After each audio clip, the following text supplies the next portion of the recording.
Welcome to the Virtual Band Director Conference. We're back. This is season 2. We know Deuce.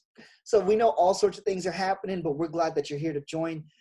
If you have a young director in your life, anybody that you know, share this with them. This is specifically for them. And you know what? Even you experienced directors might get a taste of something that refresh your memory, get you going and excited for this school year. I would like our presenter to introduce themselves. A friend of mine, everybody please welcome Mr. Vincent Morris. Vincent, how you doing, man? I'm doing great. How you doing, John? I'm good. And it's my understanding you got a new gig over the summer. I did. I am now the head director at Garcia Middle School in Fort Bend. Yeah, it's a lot, but it's really fun. Really enjoying getting to know some of this community. That's fantastic. And that's in Fort Bend. Fort Bend, mm-hmm. Yes, Fort Bend. Very good, yeah. Very good. That's really exciting. If y'all don't know Vincent, you should get to know him. He's an outstanding educator, and he's really been he's a trailblazer. Really, he is. And you guys will see more of his work in the coming years, I'm sure. We're talking about 10 tips for young band directors, and it says young band directors, but really this is advice that can really benefit any band director. Absolutely. And so I just want to really go straight down the list. We got 10 deals right here. Starts out with seeking a mentor, consult them frequently. Don't be afraid to ask for help. Find a hobby outside of music. Be patient with yourself, your students, and fellow staff. Seek out learning opportunities. Record yourself teaching and ask for feedback. Get hip to your finances as early as possible. Build collegial relationships with campus faculty and staff. Seek out a mentor. Consult them frequently. Yes, that's the second time it's on there. And finally, go home. So Vincent, can you break down this first one? Seek out a mentor. Why is it so important to have a mentor? I've been listening to a book that's about the life of John Wooden. And he was a famous basketball coach at UCLA, 4 straight undefeated records, and like just like nationally known. He's the big deal. And he said he's had 3 big mentors. So if someone with that kind of success has mentors, then I can definitely have some mentors in our life. And I think everybody should have somebody to kind of show them the ropes. Like things get passed down from generation to generation. Like if you don't have a mentor, nothing's getting passed down. You're only learning from like your experience. And so like for me, like when I've had Mr. Green or Miss Mallow or Mr. Benzer, or the list goes on. I have a lot of mentors. I can call them and say, or I can text them and say, hey, I need help with this. And they can say, here's 3 different ways to do this. Here's how I've done it. Pick one. You know your clientele, pick it. But like having somebody to do that with is invaluable. Just invaluable. And is it, there's some folks out there, they're, in the middle of nowhere, or they have a tough time finding mentors. Are there any resources out there for people to find mentors or seek out mentors? Absolutely. There's the Phi Beta Mu. You can go to their website, which is, you have to go to the Alpha chapter of Phi Beta Mu, and you can find all the Texas mentors. And they do that as a free service to you, no charge to you.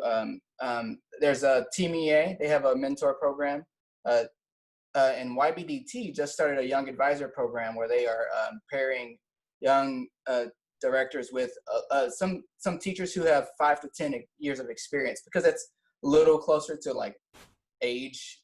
So like if there's something like you're like, how did I figure out my finances, or how do I do this? And sometimes older mentors they've just been doing it for so long that they don't remember how they got to that point.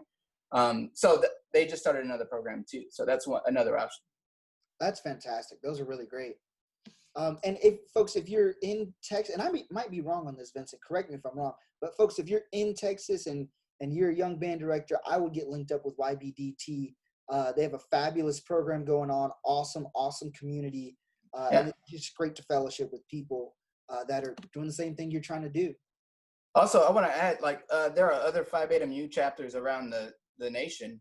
And you can go to see if your state has one. If you just go to Phi Beta Mu, or you can Google Phi Beta Mu, and you can see if your state has a local chapter, and then they each, I mean, I did a little bit of research, and some of them have their own mentorship programs too. So just get involved with your local Phi Beta Mu chapter. They might have something available. Right on. All right, folks. Number 2, don't be afraid to ask for help. Whoa, what is that, man? So, I mean, gosh, you get out of college and you think you know everything, and then you realize I know absolutely nothing, and then you're like, how do I teach rhythm? How do I teach the notes on the staff? Do I teach the grand staff? Do I teach part of how do I set up a classroom? I don't even know how to set up a band hall. Like, where am I supposed to sit everybody? Like those questions that you're just like, what? You can ask somebody for help. Like, you don't have to you don't have to reinvent the wheel. You know, like, there's already a wheel. Just get on the wheel. Just ask somebody for help. You know, and there are people who've just been doing it longer, and they just know what to do. So it's easier just to get the information you need and to succeed earlier in little things, so that it's not a problem later on. You know, I think when people know me because I ask a whole lot of questions. I think that's really how people know me. Like, I will email Robert Herrings or Corey Graves or Jason Fennells or anybody in my I mean, I keep going. I don't like naming people because I forget people. Like, there's a whole bunch of people. Rob Chilton. I mean, the list goes on. I can just ask them, like, hey, how do I do this? Especially now as my new role as the director of bands here at Garcia. Like, I've been on the phone with these people, and they're just like, here's all the resources I have.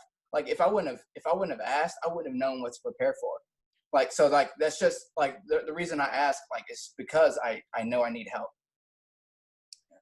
And you know, it's really, really funny you said what you said at the beginning about, you know, getting out of college, and, you know, we go in and we've, you know, 5 years of all this knowledge, and most of it is not what we're about to do. It's, you know, absolutely. We don't know what we don't know. And to your point, asking those questions. And I think, like, the biggest thing for me, you know, I went to a jazz school, and we studied jazz in college, and that's all we did really, is not being afraid to ask anything.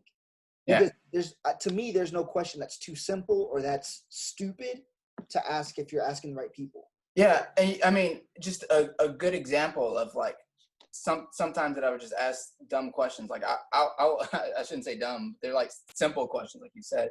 I will just say, I know this may sound simple, but how do you do a budget request? Like, or like, how do you budget? Like, or how do you do your daily drill? Like, what's the focus of playing a concert F? What's the focus of the Remington? Like, asking those questions that you've just been doing these exercises, you just do them and you know what you're supposed to be doing, but how does that translate to, like, me teaching a middle schooler? Or how does that translate to me teaching the fourth band at a high school or third band at a high school? Like, how is this relevant? So ask those questions and you're going to learn a whole lot. Absolutely. Let's see, this number 3 has it as find a hobby outside of music. Can you shed some light on that for us? Yeah, you have to have something that you do that is for you. If you're seeking fulfillment out of, like, some accolade that you're gonna get in band, like, it's hard to do. Like, if I feel like I heard somebody say this, like, if you're seeking perfection in our profession, like, you're never gonna get it, because it doesn't happen. It doesn't exist. So find something that you can do really well at that's not band, so that you feel some kind of sense of, like, success. Because, like, success may look different in the band world, or may feel different for you and your program.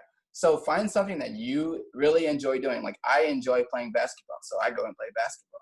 Or I enjoy having friends over and playing board games, so I have friends to come over and do that. So, like, just find something to do that gets your brain off of that thing we call band. Absolutely. Let's see, number 4. Ooh, this is good. Be patient with yourself, your students, and fellow staff.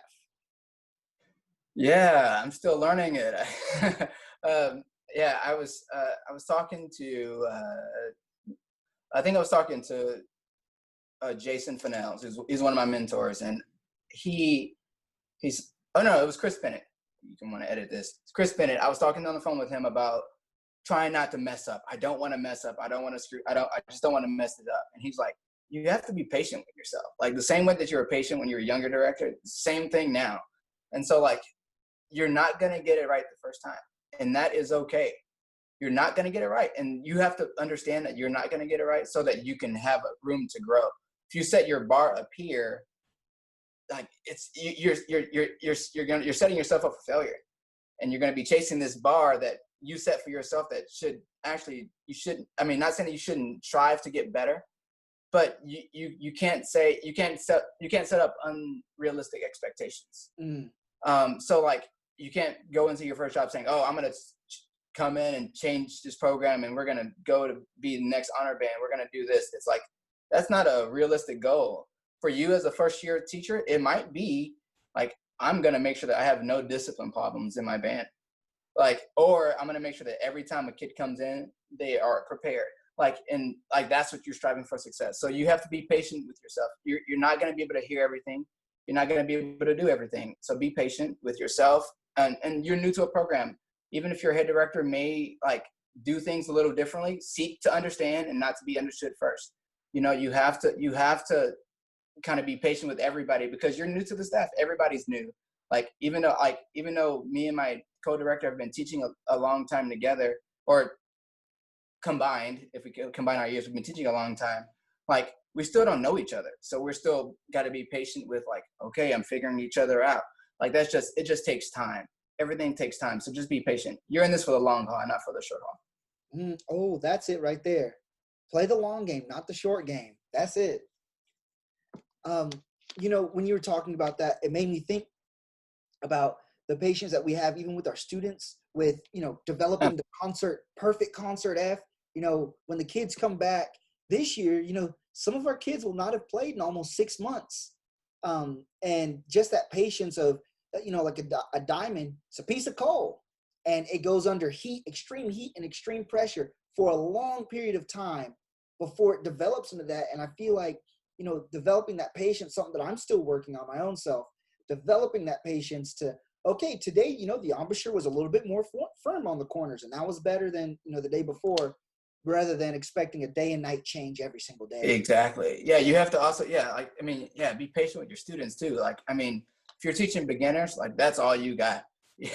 you just got to be patient. You can be insistent, but you also still have to be patient. You can't, like, for the sake of like, you know, like I don't use like the method book as like the method, it's not a tractor for me. It's not like oh, by January we're going to be in book 2 or like we're not doing well. Like, no, you got to be patient. Like, you know, there's a whole lot of resources on slow and steady wins the race type things. Like, you got to pace it. You just got to think of different ways to be patient as you're teaching these concepts that we're asking these students to do things that college students are still working on at a young age. So you just have to think about, okay, where was I when I was a senior in college versus where this 6th grader is or 5th grader is if you start 5th grade beginners. You know, you gotta try to remember back and then let that be your focus and your anchor. I'm so glad you said that. Like, it kind of ties together with you talking about the short game versus long game kind of deal of, you know, the perspective of, you know, 6th grade or whatever, the first year of instrumental playing for that kid. That's not everything, because they're still going to be working on start, sustain, release of one note, even when they, you know, 7, 8, 9, Exactly. 10, 12 years down the road. So how does this year fit into the bigger picture? And exactly. I feel like as a teacher, if we're setting that kid up that way, our approach will be different. And I feel like our retention will go up if we approach our teaching that way with the long term in mind. Yeah, absolutely. Let's see, seek out learning opportunities. This is one of my favorites. Yeah, I think this is something that I think I just did because like my band director, like I don't think he forced me to, my high school band director, but I just gravitated to it. And so he's like, I like you, Vincent, or Mr. Morris, or whatever he said back in the day, because like you are insistent, you're curious. So like never seek being curious. So if you're struggling with like hearing French horn in your ensemble sound, don't just sit there and say, oh, woe is me. Like, no, go sit down with somebody who's more experienced and say, I can't hear the French horn in this. How do I develop that ear? Or like, I heard this recording of Ryan Johnstone's band, like, and they're just absolutely gorgeous brass sounds. And you're like, how do you do that?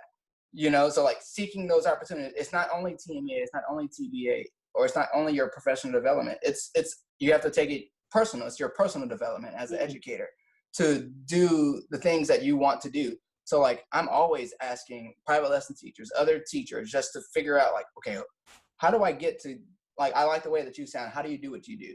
Just asking those questions. And like, that's how you seek learning opportunities. And there's always like, there's so many opportunities that are happening usually around the country and around the state. I know Sam Houston does they have workshops, not only in the summer, but they have some during the school year too. They partner with TBA to do like these little workshops where they will bring out, you know, the past couple of times in Houston, it's been Charlotte Royal and Jennifer Dillard, and it's been fantastic, you know, to hear them just talk about how they do stuff. Or it was Corey Graves and Dina Laurel out in Roma, and they just talk about how they do stuff. Like, that's just good. Like, you have to seek that stuff. It doesn't always come to you, so you have to go out and seek it. And, you know, it's so funny, you know, a lot of our in-person things are shut down now, but I feel like this has opened up a whole new world of learning opportunities. Absolutely. We're able to access and hear from people from literally around the world and give us so much more than we'd ever, like, I can't tell you how much professional development I've done this summer. Oh. Like, I still haven't absorbed it all. And I think that this is a better time than ever to seek out that information without forgetting that going to the brick and mortar, without discrediting the value of seeing something in person. And yeah, you know, obviously be safe, you know, don't do it now, but when it's safe to do so, yeah, I think it's critical. and I just add on, like, you have to reach out. I know. I mean, I don't even know if that's why I'm there, but you got to reach out to people. Like, everybody, most people in our profession are willing to help you. Like, send them an email. If you don't know their email, find their email and say that I got your email from so and so. I was wondering, I have questions about this. Can you sit down and talk with me about this? And most of the time, they're going to set up a time to do that. Like, you know, like the great educators in our state are sharing everything they know. You know, just because, like, nothing's new. It's just whatever works for their program is working for their program. So just get that and then try to transfer it to your program, you know? Like, just ask. Just ask. I don't know. That's all I got to say. Keep asking. And with that, the doors of the church are open. Well, yes. This is something I've really been focusing on lately. Oh no, I'm sorry, I'm skipping one. Record yourself teaching and ask for feedback. Yeah. Yes. So this is a little story. Like, I used to record like almost every day, and I never listened to them. Like, so what was the point of me recording them? Just to say that I recorded my band? And then, like, I started listening to them. I'm like, oh, okay. And then, like, I didn't know what I was listening to. So I started asking people, hey, can you listen to, not the whole rehearsal, because 45 minutes is a lot to listen to, but like, let's take a section of like this music that I was working on. Just sit with me and like, let's chop it up and see what we need to fix in this. And like, that became invaluable, just to sit with an experienced teacher and say, what do you hear? Because I don't hear that same thing. And then if I didn't hear it, I've just had really good people just say, did you hear that? No? Okay, let's rewind it and go back, and so you can see if you can hear it. And so like, that's the value of recording yourself, actually sitting down and listening to it and getting feedback. Now, I know that not everybody has the opportunity to just sit down with somebody and say, can you do this with me? But sometimes, like, if you send an email and say, like, I have this 5-minute chunk of my rehearsal, can you please give me feedback? I'll give you Starbucks or food or a gift card or whatever. And most of the time, like, people will do it, you know, online. Like, especially like now, like, usually in the summers, it's a little bit easier because people have more time. But even during the school year, if you just say, hey, this weekend, can you do this? And if they say no, then try to find either somebody else or find another time for that person to listen to it. Because you want their feedback. You just got to be patient with that. Absolutely. And it's funny because there's several band directors that I know that offer, they're like, please, by all means, if you ever send me anything, and they tell it to every band director, if you send me something, I'll listen to it, I'll give you feedback. And you know what they follow that up with? Nobody's ever sent me anything. Yep. Yep. And it's All the time. oh, go ahead. No, I said all the time. Like I've talked to so many people. They're like, yeah, just send me your recordings. And like, I just don't do it. And it's like, that's dumb. Like, why would we do something? Like, why would we go through all the work of like trying to build this relationship with this mentor or get this feedback and then not follow up with it? You're missing the key fact. Like, you have to ask for the feedback. That's how you grow. And because and sometimes like they may even catch the way that you're saying something as opposed to like what they're hearing in the band and say that you said this instead of you saying it this way. If you say it this way, I promise you probably have a greater chance of getting success. And like you just got to do it. You got to follow up with your own pursuit. And I think one thing that I know that I got caught up on and that many other my colleagues get caught up on is I'm not ready. The band's not ready to be heard. And it's like, just send it, just do it. And a lot of the things that we think that we can fix because we already hear it, the mentor or advisor might have a different perspective on how to fix that, which might solve other problems down the road. Exactly. So, yeah. And, to the point of like, is my band ready? They're never ready, like never. I can assure you that like people who are submitting for honor band and they're getting to that state level or even winning, like they would say that we still didn't get there. Like, like there's still this one little section that bothers them, like your band's never ready. And that goes to the mentor, like people ask like, well, how soon should I get a mentor to come out if I can? Like as early and as often as you can, like you want them in there to catch stuff that you may be messing up on at the beginning, or there's something that you may be doing really well. And it's good for them to see that so that they know like, okay, here's a growth area and here's an area that you can just keep refining. Because, that's important for us to have that positive feedback too. So right. Now this is something I've been working on a lot. Get hip to your finances as early as possible. Absolutely. Like you get like if you're fortunate enough to get your first job. Sorry, I'm over here. We're gonna redo that. Yeah, absolutely. If you here's the one thing that I didn't do well when I was a first year teacher. I didn't budget. I didn't know what a budget was. I was like, I got this money, I'm gonna spend it. Like at that time, I had no car note. I had no loans from college I had to pay.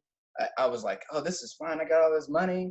I'm going to buy me a computer. I'm going to buy me an instrument. And then it's like, oh, the next month comes and you got all this stuff to do. And you're like, oh, so you better sit down and realize, okay, how much of my check am I actually getting? So sit down and like look at your benefits packet and see how much it's going to cost. Take that out of your salary, know how much your salary should be.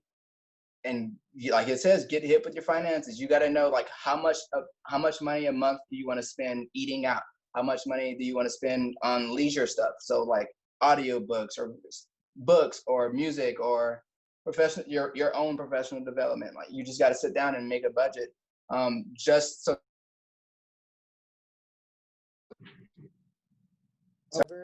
Okay, yeah. We'll piece it together. Yeah.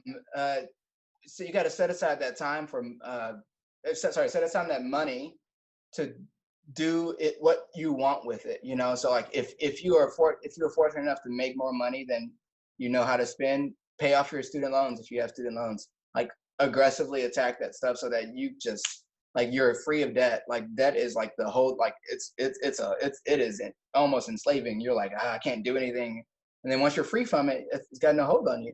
So you got to like attack that debt as much as possible. And then once you're out of that, especially if you only have so much in debt and you make so much money, like you can just easily start to reallocate that money towards other stuff that you want, whether that's into your retirement, which you need to put some money into that for sure. Yes. And into your 401k or whatever it may be, whether that's you just got to get hip with your finances. You do. Yeah, to that point about debt, borrow a slave to the lender. And there it is. There are a lot of resources. If you talk to your HR department, they can talk about your benefits. Every district has a different set of different things. Some districts have discounts and all sorts of stuff for you. Remember to look at that stuff. And also, like Vincent was saying, like budget out your money. Look long term. If you want to buy a house, you probably want to start setting aside money for that, because that's not cheap. No, 10% is a lot of money. 10% of, think about how much of the house is going to cost. If you get a $300,000 house, that 10% of that you got to have in the bank That's right. to keep that mortgage low. And for your retirement, some like Texas has a decent teacher retirement, but there are some states where very little of your salary, like you get 10, 20, 30% of your salary. So preparing early now will ensure that you can retire and not have to work when you're, 70, 80, 90. Exactly. And Mr. Dick, Greg Dick, who just retired from Friendswood, he's like, my only regret was not starting to save or put money into my 401k for retirement sooner. Like, so because, you get to retire, but then you're like, okay, I need to have so much money so that I can live and do what I want to do. So you gotta put that money aside after you've paid off your debt, because, or as if you can work it out where you can put a little bit every month, like even $10, like put $10 a month, that's $120 a year, like for 30 years, that's not a lot of money, but it's something, something for you to go off of. And then as you pay off debt, you start to put more money into it. So it's a compounding effect. Absolutely. This next one is super important. Build collegial relationships with campus faculty and staff. Yeah, you gotta know who's who on staff. It's important. Like you never know what you may need from anybody on your campus, whether that's your janitors, your secretaries, your APs, your even your teachers, like your department heads. You never know what you're gonna need from them, or they may need from you. Just an example, like I had a student who was falling behind in a class, and like I had a really good relationship with his teacher. So I said, hey, can I come and just sit in your class? And she was like, absolutely. Like not saying that she wouldn't have said no. I mean, she would have said no if she didn't know me, but like we had that relationship that I could just say, like, hey, can you help me out? And I'll help you out. Like if you can help me out with getting the student, if I can get access to the materials that I need so that I can make sure the student gets the work, it always worked out. So I was able to do that. But you got to make those relationships. You got to step out of the band house sometimes. You have to. Like there's so many great people that are on your campus, like who have been teaching a long time. Like just go ask them for some advice, or just talk to them.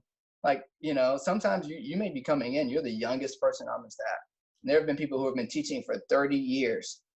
They may not be teaching band, but they may know how to manage a classroom. So you can go and ask them how to manage a classroom, or they may know how to do something that you don't know how to do. Like just get to know them. Like they're people, and if you're going to spend a long time, if you're in this for the long haul, you got to make relationships with people other than the band staff. Absolutely. Most middle schools, with 1,000 students or above, there's over 100 faculty and staff on that campus. And all of them have something different to offer you, not only in their job, but as a human. Yep. Seems like we've seen this one before. Seek out a mentor. Consult them frequently. Yeah, and again, seek out a mentor. It's not as hard as you think it is. It's not. It's not. I mean, you think of like, oh, well, maybe they don't have time for me. You don't know that. You don't know them. Like, like if I had never like emailed Robert Herrings, I don't think he would ever like reach out to me. Like, and it's not like all it took was an email saying, hey, I'm so and so, I need some help, and he's like, okay, like, and he just won honor band like in that year, like they were getting ready for Team EA, like they were getting ready for the performance, and I emailed him and said, hey, can I just come and watch rehearsal? He's like, sure. And I sat there and watched rehearsal as they were getting prepared for the honor band performance in February, and I was like, I learned a whole lot. He's like, maybe you learned something, maybe you didn't, but like you just gotta be confident and brave enough to just reach out and then ask people for help. You just have to ask people for help. You're never above asking people for help. And that's the key. I with the virtual band director conference, we've had several band directors on, and these are folks that they're no slouch. They're top of their profession. Absolutely. And every single person has said, seek out a mentor.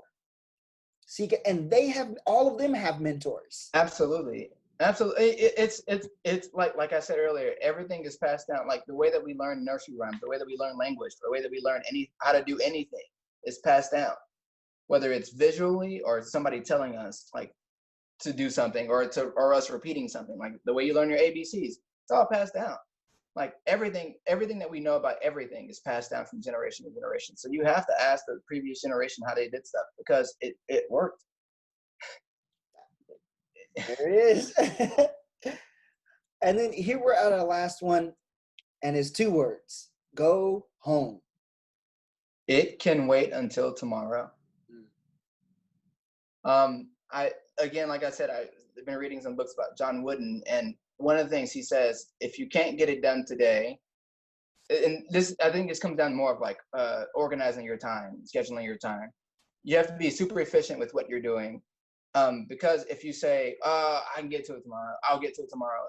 It's like, if you can work just as hard today to get it done today, then what makes you think you're going to work hard just as hard tomorrow to get 2 things done? And I was like, oh, okay, you're right. So you need to sit down and like prioritize what you have to do for today. Like do stuff that you can only do today. I like to think about it in 4 categories. I don't know where I got this from, but urgent and important, urgent but not important, not urgent but important, not urgent, not important. Most of us spend most of our time figuring out stuff that is not urgent and not important. You know, like we're dwelling on like, oh, I got to get those chairs in the right spot. You're like, that's not urgent and that's not important. You have to put out the fire about like the private lesson program that you've been putting on. You got to spend some time, a little bit every day, spending the stuff that's urgent and important. You got to organize that stuff so that it doesn't build up and it doesn't collapse in your face, so that you can go home. Like the only way you get to go home like conscious free is if you finish what you've done today. So don't try to put off anything for tomorrow. If it can be handled tomorrow, then it's for tomorrow. If it can only happen today, you got to get it done today, and so that you can go home conscious free. Absolutely. And you talked about being super efficient with your time, and for me, that's every night before I go to the next day, I make a list. I have a little app called Todoist. I write down all the stuff. Absolutely. I love it. And it's like, write down all the stuff, and then when I wake up, it's easy because I know what I have to do. I just check the list. I don't have to think about it. It's get up and go. And that way, by the time I reach the end of the day, I can look at my list. Okay, did I complete my items?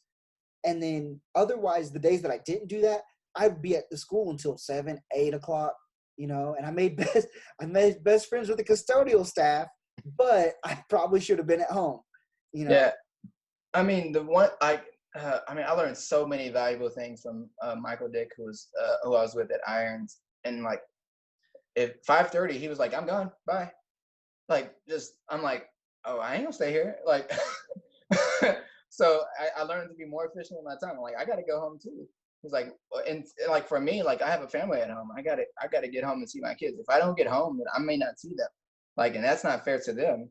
Like that they never see dad. Like I gotta. Like yes, I know that there are times that like I have to work and I have to get stuff done. I have to stay a little later, but like that shouldn't be every day. I got to get home to do those hobbies that I really like to do. I got to get home to like spend time investing in people, investing in friends, investing in family, investing in my relationship with my wife. Like I have to spend time to do that. And like if I'm at the band hall, I can't do that. So you got to go home. That's so true. It's so true. And we always hear these horror stories about band directors staying there till dark 30, or waking up and the security alarm goes off, or we even hear stuff about people burnout. The band director burnout seems like it's on the rise, and going home really, all these things really help lower that thing and lower the anxiety that can be surrounded by the stress that we can experience by being a band director. Yeah, so, absolutely. Folks, this is the 10 tips, but Vincent, do you have anything you want to share with anybody, or any tips for young directors that we didn't have here? I mean, I just want to reiterate, ask for help. You can't say it enough. Ask for help. Like you do not have to do it alone. You do not have to reinvent the wheel. Just ask for help. If you need somebody to ask somebody. Ask anybody, like ask your grandparents, ask your parents, ask your siblings, ask anybody. Like they can get stuff done. Maybe not in the band world, but maybe they can get something else done. Maybe like just don't be afraid to ask. That's all I got. That's the key. You never know until you ask. Yep. And with that, folks, we want to say thank you so much. A huge thank you to Vincent for all your knowledge that you're willing to share with us. And we'll see you guys next time. Y'all have a great day.